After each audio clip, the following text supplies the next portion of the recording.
వద్దులాలి Telugu Desam party, వద్దులాలి Telugu Desam party. జోహార్ India, జోహార్ India.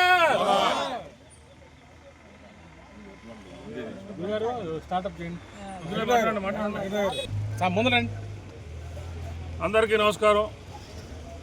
ఈరోజు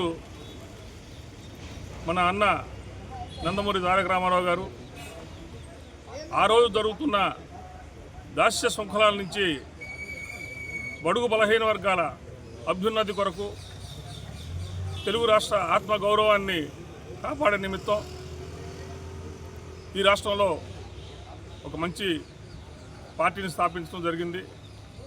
అదే Telugu Desam party. ఆ రోజు నుంచి ఈ రోజు వరకు కూడా పార్టీ ఏ విధంగా నడుస్తుంది, ఈ రాష్ట్ర ప్రజలకు ఏ విధంగా ఉపయోగపడుతున్నది ప్రత్యక్షంగా మన ప్రజలందరూ చూశారు. ఎన్ని ఒడిదుడుకు వచ్చినా, ఎన్ని ఓటములు ఎదురైనా కార్యకర్తల అండతో ఈ పార్టీని ఈ స్థితికి తీసుకురావడానికి ముఖ్య కారణం మన అన్న నందమూరి తారక రామారావు గారు. ఆయన ఎప్పటికీ ఈ జాతి ఉన్నంత వరకు మర్చిపోలేని నాయకుడు. అటువంటి నాయకుడిని ఇటువంటి సందర్భాల్లో ఇటువంటి కార్యక్రమాలని చక్కగా నెరవేరుస్తూ ముందుకు తీసుకెళ్ళడం అనేది మనందరి బాధ్యత.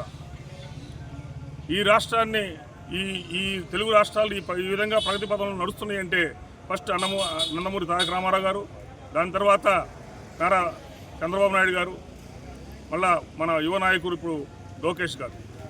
ఇలాగే ఇటువంటి పరంపరలో ఈ రాష్ట్రం, ఈ దేశం ఉన్నంత వరకు తెలుగుదేశం పార్టీ చిరస్థాయిగా ఉంటుందనడంలో ఎటువంటి సందేహం లేదు.